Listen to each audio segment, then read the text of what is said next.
Would I love to trip again? Yeah, I would. I would do it. But do you think sure. you could do it? And maybe it's just like you just don't. Maybe it's getting fucked up that's the bad thing. Like just getting fucked up, just getting drunk and coked up, and maybe that's the problem. Maybe no, it's got in nothing... a shamanic ceremony, maybe it wouldn't be a problem at all. Well, here's the deal. It's all one thing. Getting fucked up, shamanic, whatever. If you're taking drugs and you're fucked up, you're fucked up.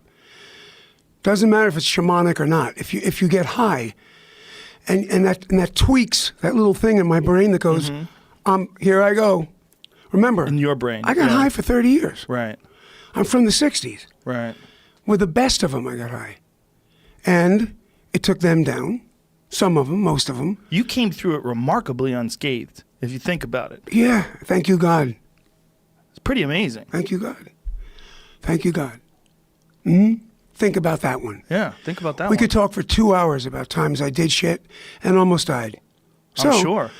And then I could also tell you how many times I took shit and wrote things like, I'm listening to this guitar lick that Joe's playing. He did an interview here with you. Yeah. But he didn't tell you how in his fucking sleep he would play these riffs. And I'd come down the hallway because, as I see it, of course, not as they see it, but as I see it, we were up in New England and he was playing at a place and I mowed the lawn at my parents' place and I had quit my last band and I was fucking a lahoo zaher. I was crying. I was in no more bands. The dream was over. He drives up in an MG, we go and he's playing that night. I swear to God, this happened. And so we decided to move down to Boston, but all in an apartment because I knew why those bands didn't make it, but I knew in my heart that if I had a bro in a band, like a Mick and a Keith, like the Kinks, the Dave and, Ray, any of those bands, there was two guys that were really tight. They feed off each other. They fed off each other, exactly. So we moved down there. I got really tight with Joe. I'd hear him, we'd get so schwacked. We'd so stoned on Boone's Farm. And weed, fucking. I'd say, what do you say? What'd you say? Anyway, but he would play these licks. They were so fucking.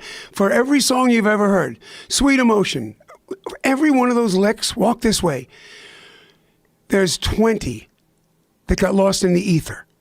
Right. 20 that got lost in ether. So I went out and bought a little thing called a tape recorder back then.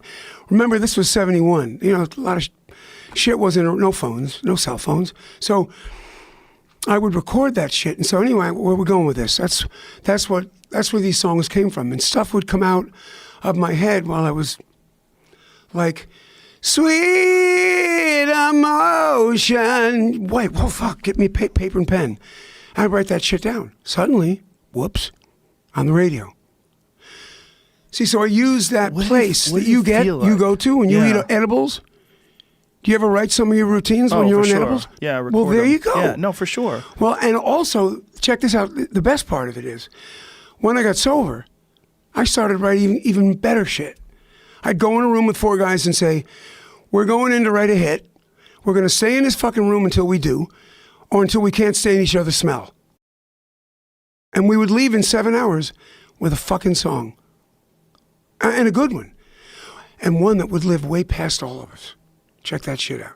What did it feel like when you did have these drunken, stoned moments when you came up with a song like Sweet Emotion or a riff, and then all of a sudden you're listening to it on the radio? How fucking surreal is that? What is that like? I remember we used to go up to, first of all, most of our first stuff was recorded down in Hell's Kitchen in New York, or the record plant.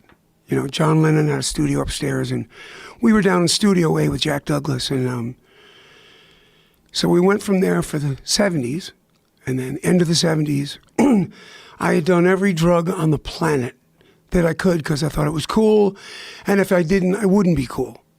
And those were the kind of people I hung out with. You can't do that, dude, you ain't fucking shit, man. So then you get early 80s, totally FUBAR. 84, 85, 86. What was 80s? Coke? A lot of the hard stuff. Yeah, 70s. Snorting heroin, so snorting coke. 60s and 70s was '60s was weed, right? Drinking, getting jiggy with with the stuff that was happening with Right. the English invasion.